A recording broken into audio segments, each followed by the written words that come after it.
Zipper rolls out to the right, pitches off to Taylor, and Taylor's to the 20, down to the 15, down to 10, 5, 4, 3, 2, 1. Touchdown, Billy Taylor! Touchdown, Billy Taylor! Billy Taylor scored a touchdown from 21 yards out. The crowd goes berserk. It was November 22nd, 1969. That they came to Barry, Michigan, all dressed in maize and blue. The words were said, the prayers were read, and everybody cried. But when they closed the coffin, there was someone else inside. Oh, they came to Barry, Michigan, but Michigan wasn't dead. And when the game was over, it was someone else instead. 11 Michigan Wolverines put on the gloves of gray, and as the organ played the victors, they laid Woody Hayes away. Under center is Wangler at the 45. He goes back. He's looking for a receiver. He throws downfield to Carter.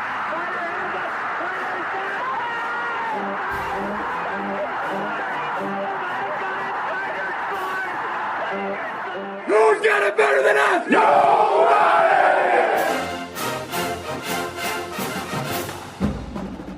Welcome to the Michigan Man Podcast on Wolverine Sports Radio, a member of the V Sporto Network, and in partnership with SB Nation's Maize and Brew, for Wolverine fans from coast to coast.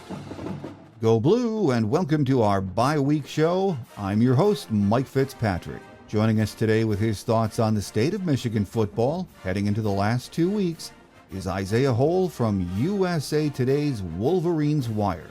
First, let's get it rolling with my view from Section 17. When you're winning and playing good football, one bye week is enough. This year, we have 2, and we need every practice we can get. Jim used to call these improvement weeks. I'm not sure at this point, 10 games in, that we can make the kind of leap, especially on offense, that we would like.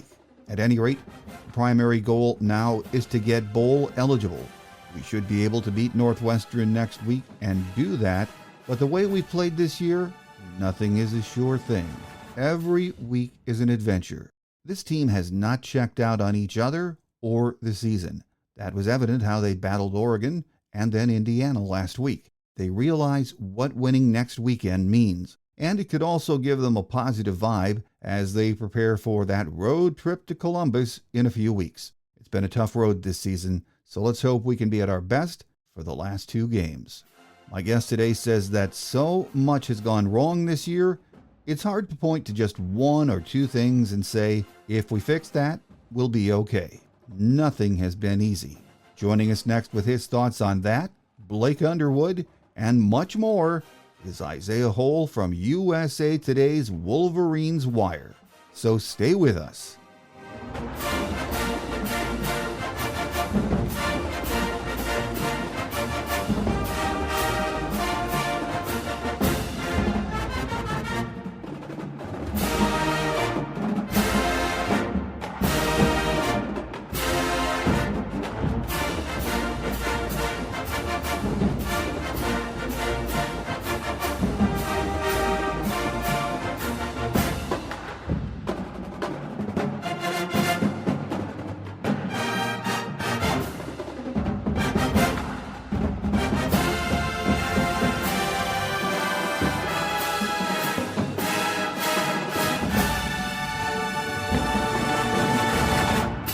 Joining us on the show this week is Isaiah Hole from Wolverines Wire to talk about the state of Michigan football. Great to have you with us, Isaiah. Indeed. A little different circumstances than we've done since, 2020? Yes, absolutely. Not as fun as it usually is. No, and here we are with a second bye week in the season, sort of an oddity.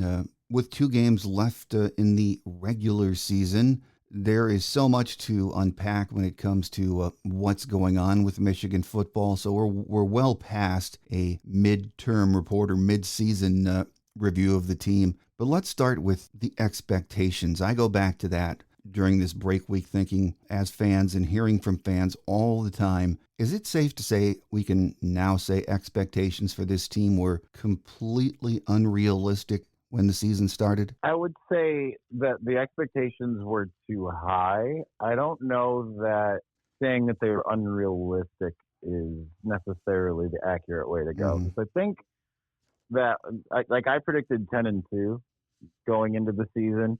And I mean, if everything would have gone right, that's probably what Michigan would be on track for.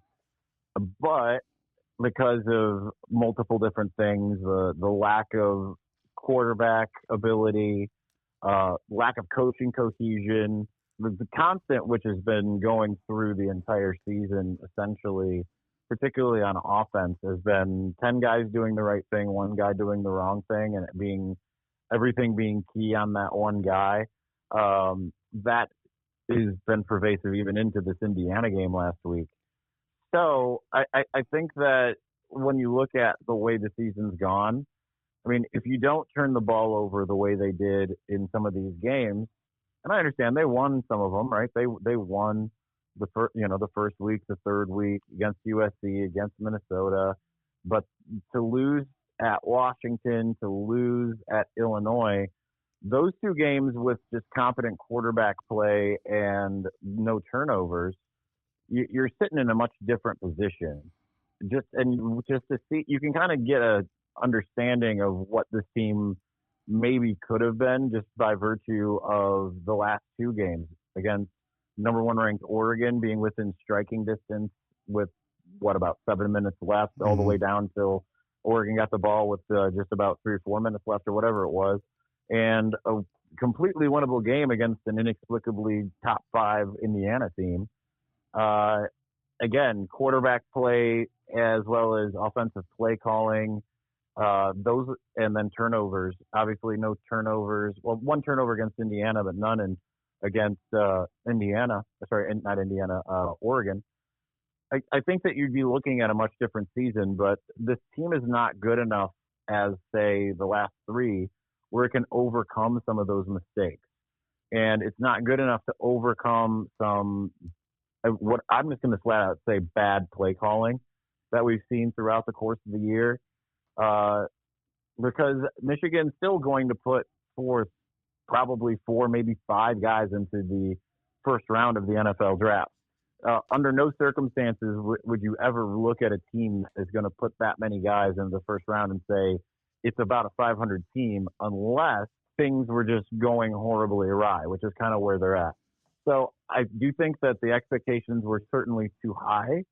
I don't think they're unrealistic, because I do think that if Michigan would have gone into the season with a little bit more of a cohesive plan, and, now we're seeing Davis Warren not turning the ball over, but, we all thought that Alex Orji had at least in the midsummer, that it was going to be Alex Orji. Certainly, I remember going to the Will Johnson camp, and, Alex Orji was there, and we talked to him, everyone kind of flocked to him after the spring game. There was very little expectation that it was going to be Davis Warren. It was thought it was going to be Alex Orji.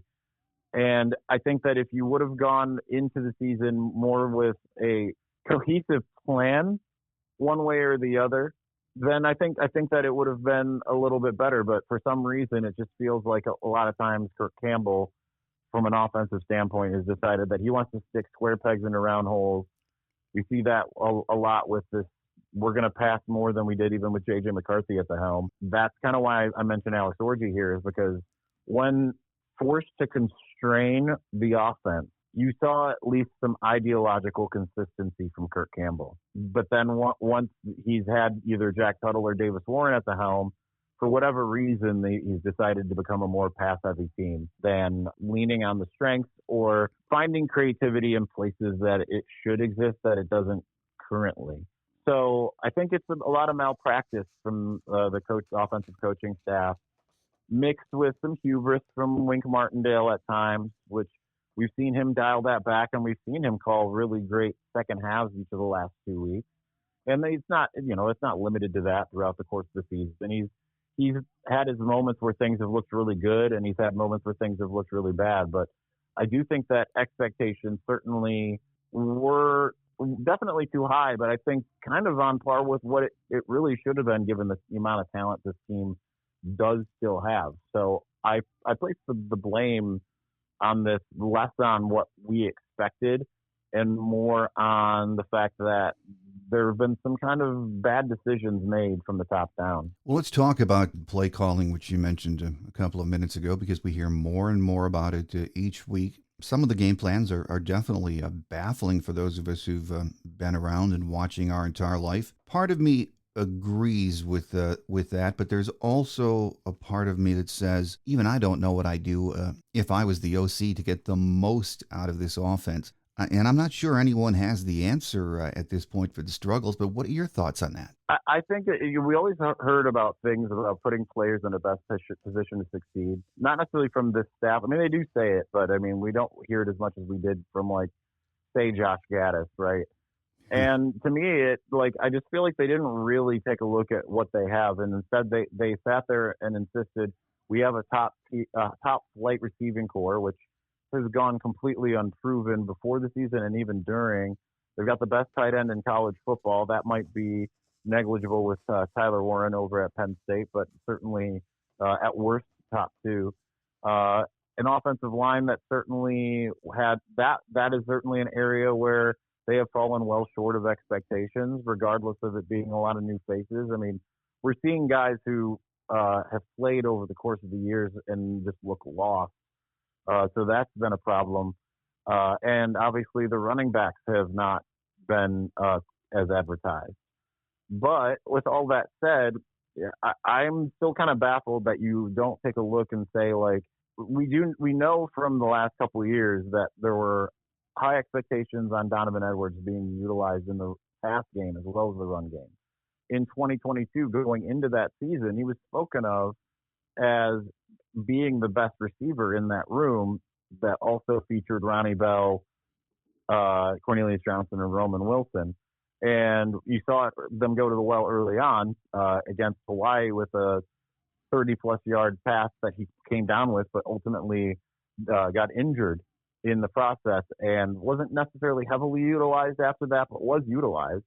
Had key touchdowns at Iowa and against Rutgers. You know, certainly has had moments throughout his career of showing that, like, he can be a dynamic pass catcher out of the backfield, or you can line him up. But for whatever reason, Kirk Campbell and this offensive staff have decided that isn't on the table generally. Like, we've seen him run routes, but they don't really try to go to him. We've seen games more so in the early going, less so in the last few weeks, where they didn't really go to the Colston Loveland well as often as it should.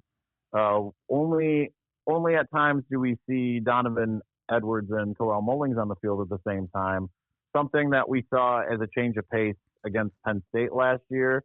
And certainly, considering some of the difficulties they've had running the ball, would be a good way to kind of increase the ability to do so, right? Because that forces the defense to not exactly be sure where that's going. They don't use a lot of outside zone. They mostly run into the loaded box more often than not. So there's a lot of things that you look at, or even just the usage of Alex Orji. There's weeks where, outside of him being a starter, there's weeks where it looks really good, like against Michigan State. And then you look at this Indiana game, they bring him in, they call a timeout, and then they bring him back in, same formation, if memory serves. Yeah. And Indiana's ready for it, right? Because it's one of those things where it works better when you're doing it in the middle of a drive without any kind of timeout. That therefore, the other team doesn't have much time to adjust. We've seen them do this a few times. They did the same thing against Texas in week 2 on that fourth down, and they called the timeout, and then they motioned Donovan out pre-snap, and what do you know? Texas is ready to get that quarterback keep dive right away. So some of those things situationally don't make any sense that they do, on top of the fact that there's different things that you could look at and say, why, you have this theoretically at your disposal. Why don't you use it? Why don't you try more quick game? The offense looks like it has to do all kinds of imaginative things. I'm not saying Kirk Campbell isn't imaginative. He certainly has some clever play calls, but sometimes it's like doing the most to get about 4 yards. And then you watch like a group of 5 teams playing against, high-ranked Power 5 teams, and it doesn't feel like it takes them nearly as much effort just to get a little bit. And you can't really tell me that, well, they just have more, offensive playmakers and better offensive line. I just think that in a lot of ways, Kirk Campbell has overthought what he has at his disposal. And in some ways, I think that he's a little too complacent with his stuff. Like, I think he loves his, they always say, don't fall in love with your stuff. Sometimes I think he has. And in other cases, it's like, okay, well, how is it that you can't even do the simple things that you see teams do all the time? And it's not that they can't. We just saw on the first drive against Indiana that they were able to, right? They moved the ball down the field with ease, doing some relatively simple concepts. But then once Indiana figures out what they're trying to do after the first drive, then they're kind of back to the drawing board, and he really doesn't have any adjustments to be able to kind of get back into a rhythm. Mm-hmm. And it's just, all in all, it's just very perplexing. And it's just funny because, like, there's a lot of things that you look at. Like, when Davis Warren's actually playing good against Oregon, they take the ball a lot. I'd have no problem with running a trick play like the fourth down one that they did. It's more of the time and the situation. Davis Warren just showed on a drive, like, he's making some big-time throws. So then you take the ball out of his hands and put it in Samaj Morgan's to throw to Alex Orji. Like, that's more so fine, I think, on, like, when it's not a game. This is the ball game situation like they were in. That's kind of more fine when you're in the situation that they were in against Michigan State, where it was they have the lead and they're trying to catch Michigan State off guard to grow that lead, to kind of take control of that game. It's another when it's like, this is a, 4th and 5, got to have it moment to take the ball out of the hands of the guys who have been making plays. You should live and die with the guys who are making plays. That, to me, more so is kind of the issue. And we've seen that even with the running back rotation. There's times where you see Donovan really running hard and they take him out to put Kalel Mullings in. And we've seen the opposite happen more so early in the season, where they were kept on trying to ride Donovan when Kalel was coming in and getting 7 yards of carry. It just doesn't feel like they have a very good grasp on the personnel they have, nor do they have a very good grasp on the situational football. One of the things we were sure about before the season is that the defense would be our strength, and it has been. Wink has taken some heat at times, justifiably so. There have even been some really key injuries, like at the corners. But overall, the defense has been pretty darn good, hasn't it? I would say for the most part, there have been some weak spots that have gotten better. The linebacking core was really bad for the first half of the season. And that was somewhat baffling to me because we saw Ernest Hausman not only excel here, but also before he even got to Michigan, when he was at Nebraska. Jayshawn Barham, it is like my friend Steve Dace likes to say, both on and off camera, that Barham is so freakishly athletic that he would often find himself outrunning plays because he's just so athletic. And it feels like he's kind of figured some of these things out a little bit more recently, which has been good. But there's been some lapses kind of more so. Obviously, third down has been a massive issue. And that's where you see Wink kind of either overthinking, with some of the personnel, less the guys on the field and more like, where do you line up Mason Graham on that 3rd and 12, right? Like, I understand that the mentality of we're going to do something different and we're going to confuse them and it's going to, result in getting off the field. But it seemed like he just kept doing that over and over again, and teams always had an answer for it. Certain things have really tested this defense. The screen game is at times really caught Michigan off guard and has really put them in some problems, made them have some problems. Delayed handoff has really allowed other teams to find some success on the ground.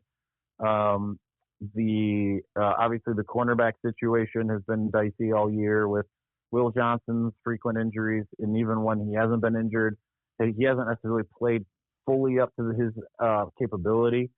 So, and then obviously safety just feels like with this decimation at that position, that's been a struggle throughout the year.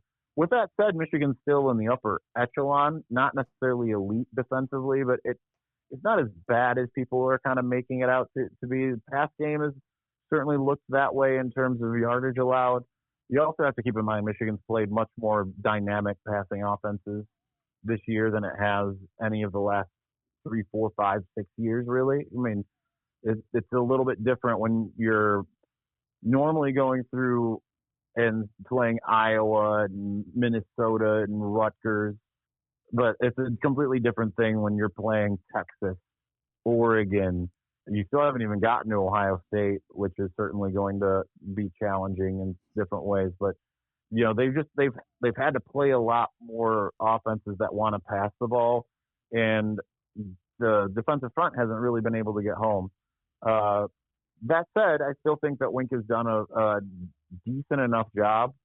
There's been some struggles. I think trying to figure out some stuff from the NFL isn't going to work in college, in large part just because maybe you're putting a little too much on some of these guys' plates. And I know that doesn't seem like that's possible given what we saw with Mike Macdonald and Jesse Minter.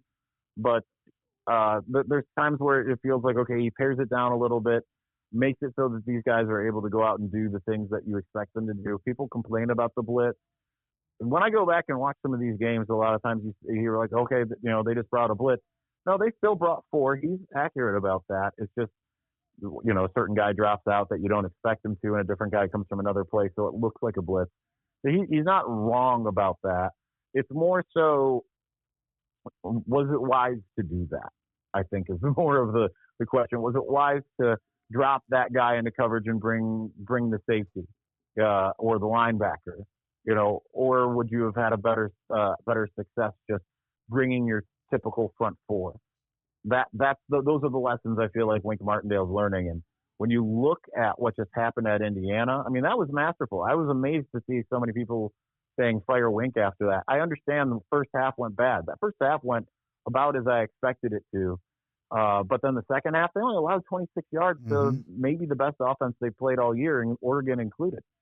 That's pretty amazing. 26 yards in the second half total. And allowing Indiana had scored 31 points at the very least in every game it played up until the Michigan game, and the Michigan holds them to 20. You can't ask for more from what is really a high-powered offense. You really can't ask for more defensively. No. And but that obviously turns things back around onto the offense. Defensively, additionally, it's a lot of the turnovers have really hurt them, and certainly things could have looked a little bit different. Now, I think that if Jesse Minter would have stayed, he would have had some of those answers, and they might just by virtue of some of the sudden change that they've faced and the ability to get off the field on third down under Minter or McDonald, then yeah, maybe they are still looking at an 8-2 record at this point.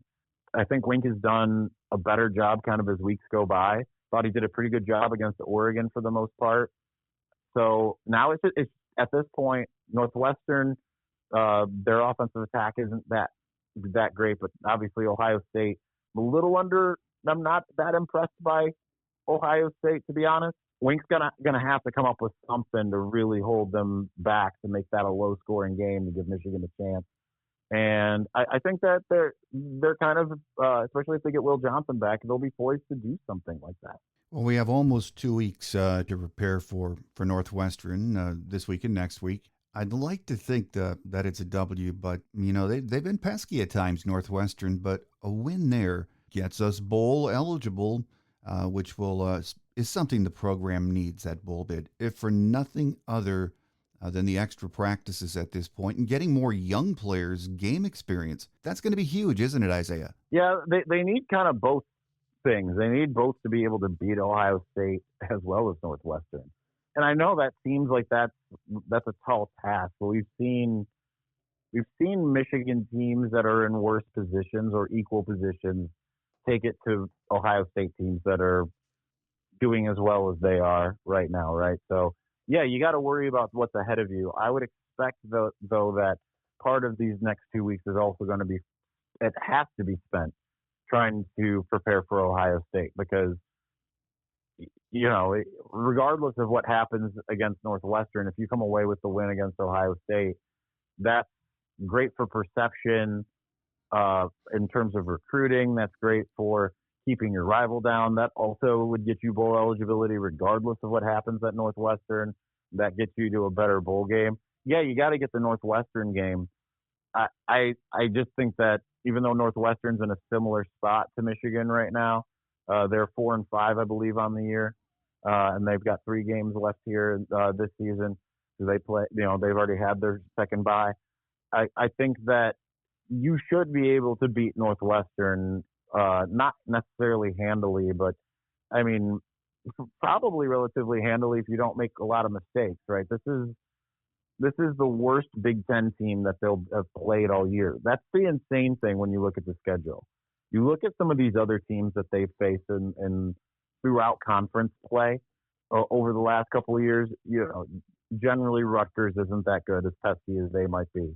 Generally Maryland isn't that good, as pesky as they might be. Then you get like usually a pretty bad Minnesota team. They had a not so good Nebraska team last year. You look at who they played this year in conference or even out of conference. I mean, pretty much everybody except for Michigan State so far has been a sub 500, everyone other than Michigan State has been above 500 this year. That's the insane thing. Minnesota is 6-4. USC actually is the only other one. They've fallen off a cliff. They're sub 500 at 4-5. But everyone else that they've faced has been ended up being a lot better than you would have thought. Minnesota, Washington's probably about what we thought. Illinois is certainly better than people thought. Indiana, we just talked about them being a top 5 team. Oregon's the number 1 team in the country. That doesn't surprise me at all. It's just been a much tougher schedule than even what it looked like going into the year when it looked like it might be the toughest schedule in the country. So it got tougher because suddenly you're facing teams that are just better than you even thought they were going to be.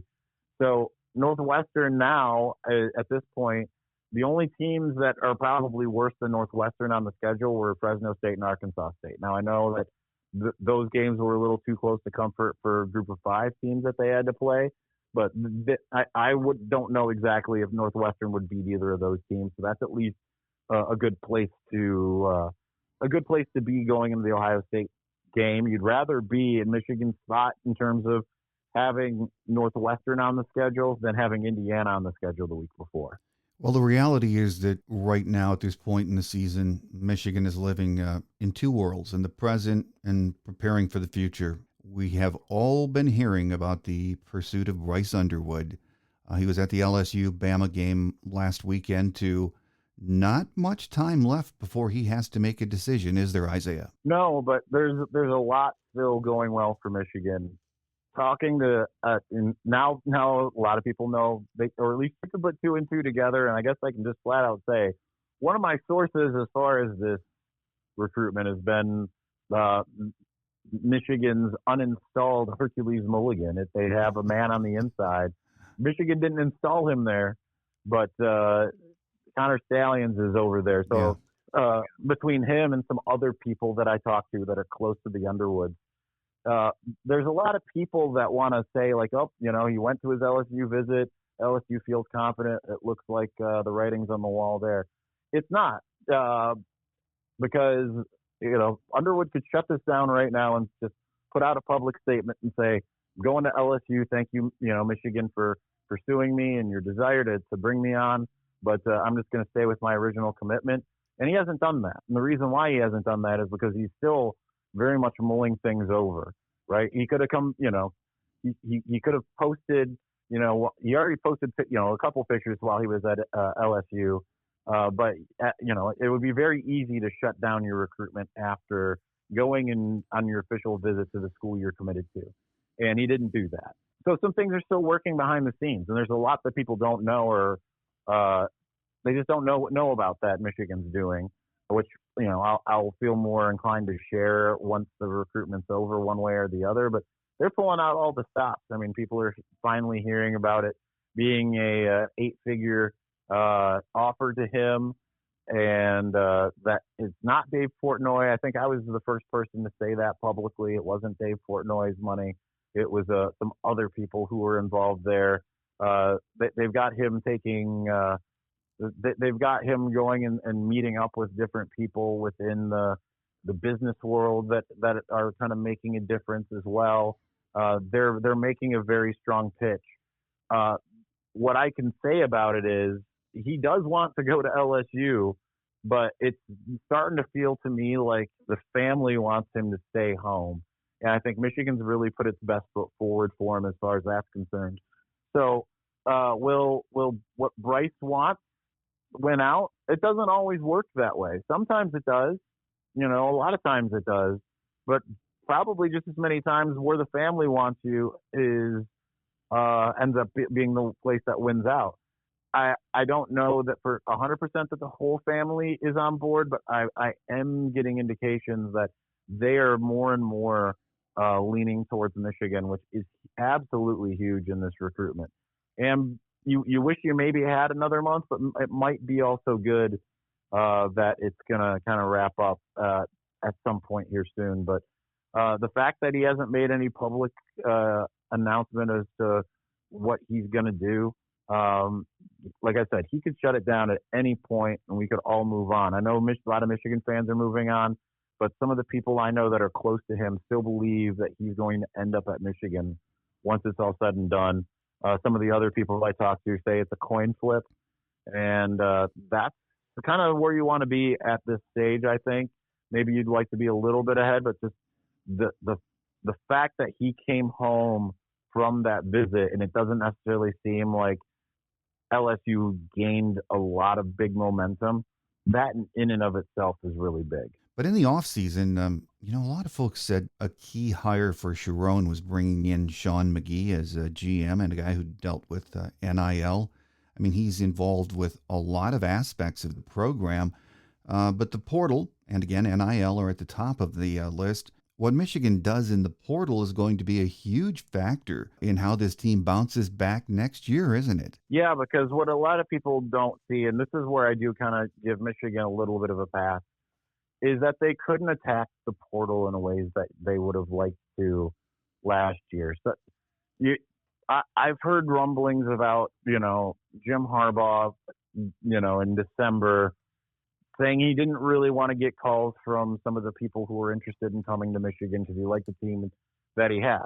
That makes sense because at that time, they're going through a national title hunt, right? They hadn't even gotten to the playoff yet. So to kind of feel content with what you have, not necessarily looking forward. He's also dealing with the NCAA. He's dealing with the idea of potentially going to the NFL, which he ultimately did. You might not have enough foresight. The fact that Sharon took over the program when he did, I mean, a lot of those top portal guys were off the table by that point. And some of the people who were interested, who ended up at other teams, who were some big names, they ended up going elsewhere because, again, Michigan having that deep run kind of hurt them in some ways. So the late departure to the NFL for Harbaugh and late hire of Sharon Moore hurt Michigan in the portal. I talked to some people behind the scenes like McGee after the spring game, and they had mentioned it was just too late for us to be able to go and get some of those difference makers that we might have gotten by the time that we kind of got the staff assembled here.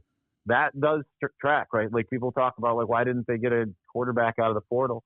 Well, the time to do that was December, unfortunately for Michigan. And so by the time you got in the spring, if there was a big spring, post-spring game quarterback that entered the portal, Michigan very well might have gone after him, but there really wasn't one. So now this year, you go into this next season knowing, all right, we might need to add 15 guys. Maybe it might not be that high, might be higher. Who knows what they decide that they want to do. But they're certainly going to need to make changes. I would expect some changes as well as in the coaching staff. So they're going to have to do a lot of retooling, and Sean McGee is going to be central to all of that. And I know where his head is at, and I think it's in the right place. And I do think that they're going to make this next year's team look a lot more competitive and a lot different than this year's. But you also have to keep in mind they're going to have some holes to fill. You're not going to have 2 first-round defensive tackles up front, probably, right? You might be able to go and get some guys out of the portal. You do still have some talent there with guys like Trey Pierce and Rayshon Benny. I would imagine could come back for another year, and some other guys there. But I think that they'll find ways to fill that out a little bit. And the good news is, because Sean McGee has shown he knows how to play the NIL game, and they're starting to finally ratchet things up as far as that's concerned. And not to mention, you've got this new passes thing that has the agreement with Learfield that's going to help.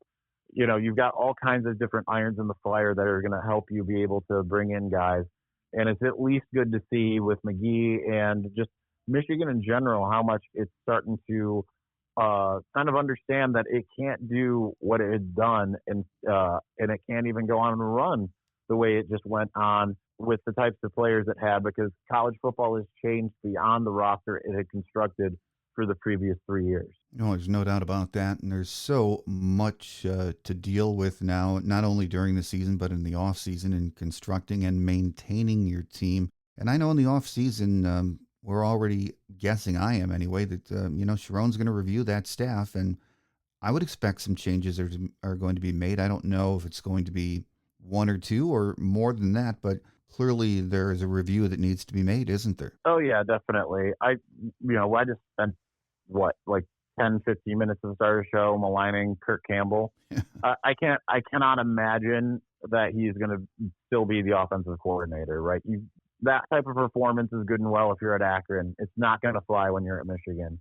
And especially with Sharon Moore having been the offensive coordinator for the national championship team and a 3-time college football playoff team, and with the expanded Big Ten and all of these different things, I cannot imagine that he is going to stay in his role. Will that mean he's gone? I don't know. But I think that there's different places, and I'm not in the position of really wanting to hire and fire people, but to me that is the first place you look. From there, certainly you have to evaluate different things based off of the different contributions that are made, right? Recruiting is being one of them, because I know a lot of people like to say, hey, the secondary, the corners have been mostly okay, the safeties haven't been good, and those fall under Lamar Morgan. Well, yeah, you would like to see better production there, but you also look at Lamar Morgan's recruiting. I mean, to me, it's a no-brainer that you've got to keep him around, right? So you're going to have to make decisions of okay, the entire team is underachieved compared to expectations. So where is it that we can make changes? Because you're going to want to look to the portal.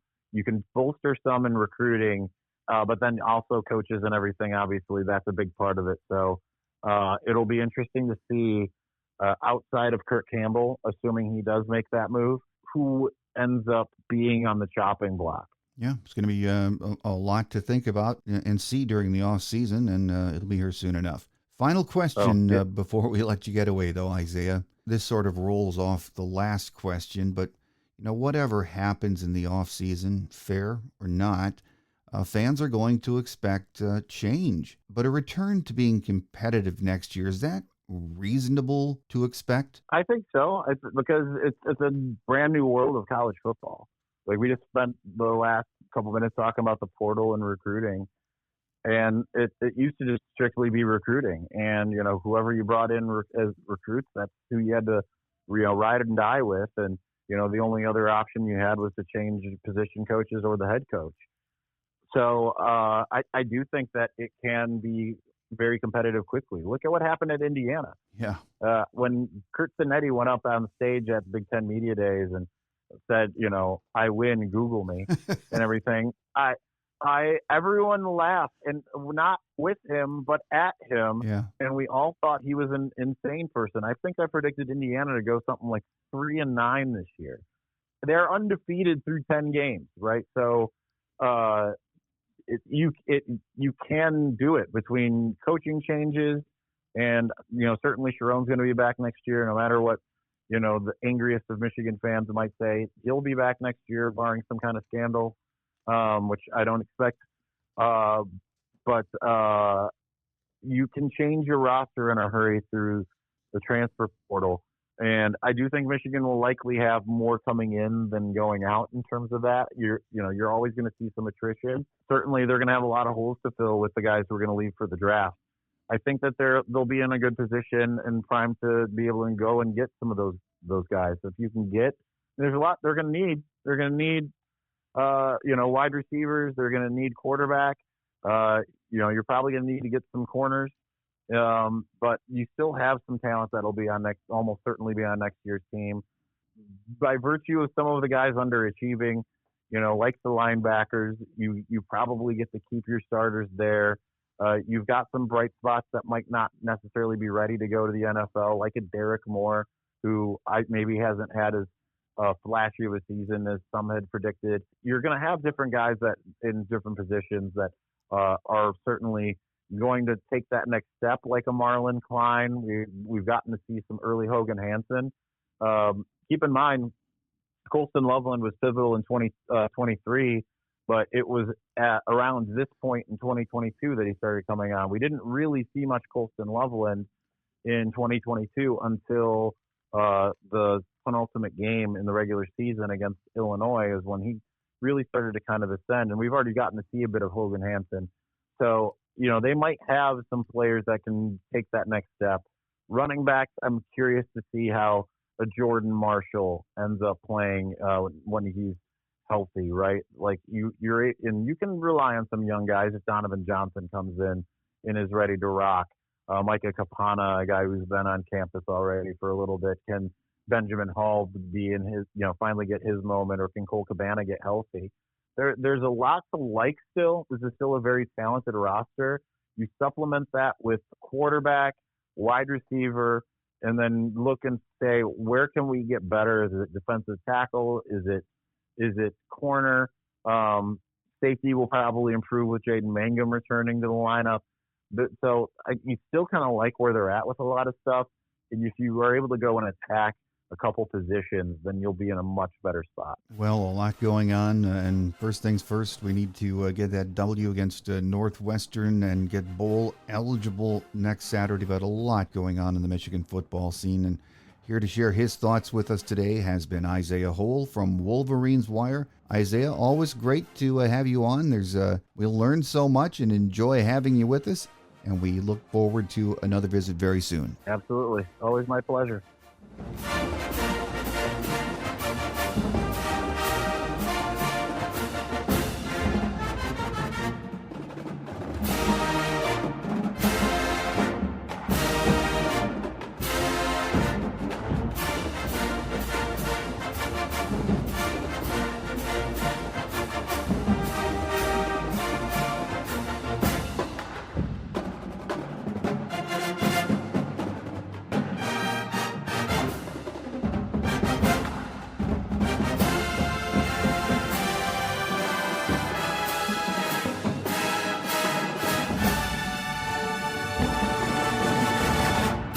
On Quick Hits today, Sharon didn't have a presser this week because of the bye, so no injury updates until next Monday. As football season winds to a close, we'll start paying more attention to men's and women's hoops and hockey. As always, we'll have plenty of football news after the season, as we expect to be in a bowl, and recruiting will be in focus with National Signing Day right around the corner, so always a lot to talk about. Men's basketball dropped a tight contest to Wake Forest on Sunday, falling 72-70 in the Deacon Wolverine Challenge. Michigan will host TCU at the Chrysler Center on Friday at 6 p.m. The game will be broadcast live on FS1. We are 1-1 heading into that action. Coach Barnes Arico and her team continue a 5-game homestand tonight, Thursday, hosting Central Michigan at Chrysler Center. Tip is set for 7 p.m., and the game will be streamed live on Big Ten Plus. The ladies are 1-1 heading into tonight's game. The 7th-ranked University of Michigan hockey team scored in the first minute and never looked back as they defeated 20th-ranked Notre Dame 4-2 on Saturday evening at Yost Ice Arena. The Wolverines swept the weekend set with a win on Friday night, too. They will have a bye this weekend before hitting the road for a series at Penn State. The teams will face off in-state college next Friday and Saturday. The opener is set for a 7 p.m. puck drop. Saturday start time is to be determined. The Wolverines are 7-2-1 overall, 2-0 in Big Ten action. Next week we get ready for Senior Day and the final home game against Northwestern. On our Visitors Edition, the scheduled guest will be Dave Ennett, the radio play-by-play voice of Northwestern football.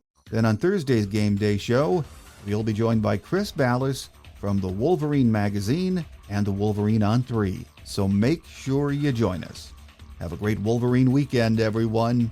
I'm your host, Mike Fitzpatrick. Until we meet again, take care, and as always, go blue. Thanks for joining us today on The Michigan Man, here on Wolverine Sports Radio, a member of the V Sporto Network, and in partnership with SB Nation's Maize and Brew.